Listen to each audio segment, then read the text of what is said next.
ऑफिसच्या टिफिनमध्ये किंवा शाळेच्या टिफिनमध्ये देण्यासाठी आज आपण भेंडीची भाजी तयार करणार आहोत।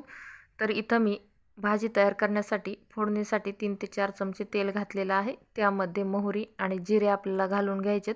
तर आता हे दोन्ही आपल्याला चांगले फुलवून घ्यायचेत। आता बारीक कापून घेतलेल्या 5 ते 6 लसणाच्या पाकळ्या आपल्याला या फोडणीमध्ये घालायच्यात। त्यानंतर बारीक कापून घेतलेला एक कांदा आपल्याला याच्यात घालून घ्यायचा आहे आणि तो कांदा आपल्याला चांगला सोनेरी रंगावर भाजून घ्यायचा आहे। तर बघा, प्रत्येक घरामध्ये सकाळी सकाळी टिफिन काय करावा किंवा टिफिनच्या भाजीसाठी एक वेगळीच गडबड असते।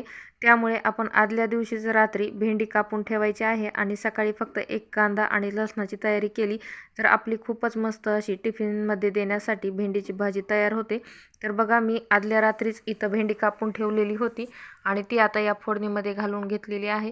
तर ही भाजी जी आपण बनवत आहोत ती पूर्णपणे तेलावरच आपल्याला तयार करून घ्यायची।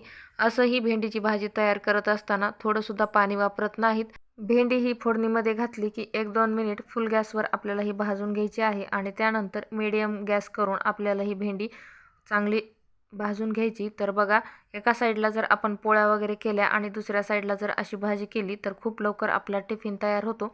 आता आपण यामध्ये चवीपुरतं मीठ आणि पाव चमचा हळद घालून याला चांगलं मिक्स करून घ्यायचं आहे आणि आता ही आपल्याला अशीच भेंडी चांगली मऊ होईपर्यंत भाजून घ्यायची आहे।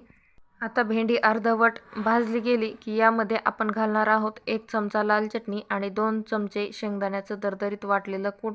तर शेंगदाण्याचं कूट भाजीमध्ये घातल्यामुळं त्या भाजीला खूप छान अशी चव येते। त्यामुळे मी प्रत्येक भाजीमध्ये थोडंसं का होईना शेंगदाण्याचं कूट हे वापरतेच। आणि बघा, आता हे छान असं आपल्याला मिक्स करून घ्यायचं आहे। लहान मुलांना भेंडीची भाजी ही खूप आवडते, पण टिफिनमध्ये जर अशा पद्धतीने आपण भेंडीची भाजी दिली तर मुलं नक्कीच संपूर्ण टिफिन संपून येतील।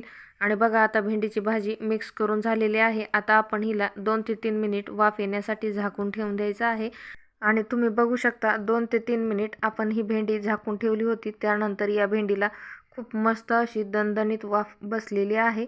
तर बघा, खूप छान वाफा निघालेल्या आहेत मधून आणि भेंडीसुद्धा पूर्णपणे आता शिजून मऊ झालेली आहे आणि ही आता आपल्याला टिफिनमध्ये देण्यासाठी तयार झालेली आहे। तर आजची रेसिपी कशी वाटली हे कमेंट करून सांगायला विसरू नका। तसेच चॅनलला सबस्क्राईब करून समोर दिलेले बेल आयकॉन प्रेस करून घ्या। व्हिडिओ आवडला तर लाईक आणि शेअरसुद्धा करायला विसरू नका। तर पुन्हा भेटूयात अशाच एखाद्या साध्या, सोप्या आणि झटपट तयार होणाऱ्या रेसिपीसहित। तोपर्यंत व्हिडिओज पाहत राहा। संपूर्ण व्हिडिओ पाहिल्याबद्दल धन्यवाद।